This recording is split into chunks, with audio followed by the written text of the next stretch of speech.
What if the earliest wars were not fought in grand, orderly battles, but in shadows? Imagine the crackling silence of an ancient forest, pierced suddenly by a scream, raw, primal, fleeting. Warriors disappear like ghosts between trees, their footsteps swallowed by moss and mist.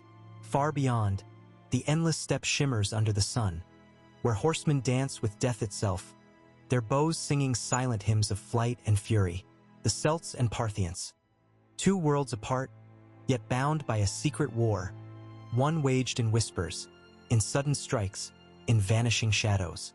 These were the first guerrilla warriors, masters of terrain and terror, rewriting the rules of combat long before empires claimed glory. Their stories have slipped through history's cracks, yet their legacy still lingers in every battle fought beyond the line of sight. What can these silent warriors teach us about power, survival, and the art of war? The rise of the Celtic warrior spirit. In the heart of Europe's dense forests, the Celts stirred, a fierce people born from earth and storm, their bodies smeared with blue woad, faces fierce with painted defiance.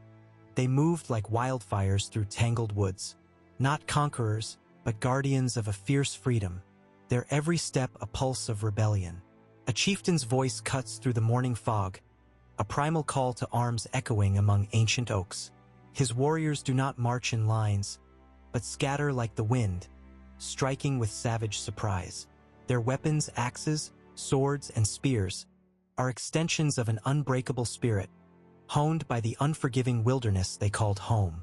This was a war of shadows, where every branch and stone was an ally. But was this guerrilla warfare born of cunning, or was it the raw expression of a people who refused to be tamed? Parthian horse archers, masters of mobility. Across sun-bleached deserts and sweeping steppes, a different rhythm pulsed, the measured thunder of hooves against earth. Parthian horse archers were the ghost riders of the ancient world, their bows bending with deadly grace as they unleashed storms of arrows and vanished with the wind. A commander surveys his riders, each a blur of leather and steel, disappearing beyond the horizon only to return like a storm unleashed. Their arrows, whispered promises of death, cut through the air with terrifying precision, turning every encounter into a dance of life and death. This was not mere battle, it was a symphony of speed and strategy, a mastery of terrain and timing. How did this fluid warfare redefine power in a world ruled by legions? Terrain and tactics, the battlefield as a silent ally. The earth itself spoke in the language of war. For the Celts, dense forests wrapped like veils around every movement, hiding blades in shadows and feet in silence. Their enemies found no firm ground, only mystery and sudden death. In a mist-cloaked glade, the crack of breaking wood is the last sound before chaos erupts. Warriors vanish into green labyrinths, leaving only echoes and broken spears.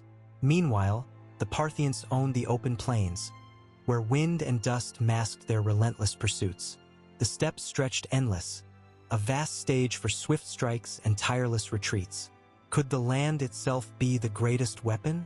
How did warriors learn to bend the world to their will? The clash of cultures, warrior ideals, and psychological warfare. War was more than steel, it was fear made flesh. The Celts wore their wildness like armor, painted faces twisted in fearsome grimaces, cries that shattered nerves before swords did. Their presence was a storm, unpredictable, overwhelming, terrifying. Across the steppe, the Parthians wielded silence and shadow. Their attacks came like whispers, slipping away before the enemy could grasp them, mocking the bravery of those who chased. A Celtic scream pierces the air, a war cry born of earth and spirit. A Parthian horseman smiles beneath his helm, poised to vanish again. In this dance of dread and defiance, how did fear become a weapon as sharp as any blade? Guerrilla warfare's legacy, innovations in ancient combat. The tactics of shadow and speed were dismissed as barbaric by empire scribes, yet they changed war forever. Roman legions, vast and disciplined, met with frustration and defeat against these elusive foes. Icari, Parthian arrows rained down on stunned Romans. In Gaul's tangled woods, Celtic resistance gnawed at imperial ambitions like wildfire. This was no chaos, it was calculated evolution. Warfare's rules were rewritten in blood and cunning, shaping conflicts that echoed through history. Could these ancient shadows be the ancestors of every insurgency since? Leaders of shadow and steel, the key figures. Behind every sudden strike, a mind of iron guided the storm. Celtic chieftains like Vercingetorix were not mere warriors. They were symbols of hope, rallying fractured tribes against overwhelming odds. Parthian generals, patient and cold, transformed chaos into order, their decisions turning tides with subtle precision. In a flickering campfire glow, a leader's doubts surface, weighty and human, but are swallowed by fierce resolve. To lead in guerrilla war was to command fear and hope alike. What forged these legends? Was it blood or something beyond? Hidden histories, archaeological and literary echoes. Beneath layers of earth and time lie whispers of these shadow wars. Broken swords, forgotten camps, ancient scrolls, each a fragment of a story long silenced. Archaeology uncovers more than artifacts. It resurrects voices of resistance, revealing truths that victors tried to bury. As dust settles on these relics, we glimpse battles not written in glory, but etched in survival. What secrets remain, waiting beneath the soil, to challenge what we think we know? Conclusion: the first guerrilla wars were not mere footnotes of history, but profound stories of spirit, of wild forests and endless steppes, of warriors who fought not for empire, but for survival, for identity, for freedom. Celts and Parthians stand as echoes across time, reminders that war is not always a march of armies, but often a shadowed dance of will and cunning. In their stories, we find a mirror, a reflection of every struggle where the hidden strike and the unseen resist.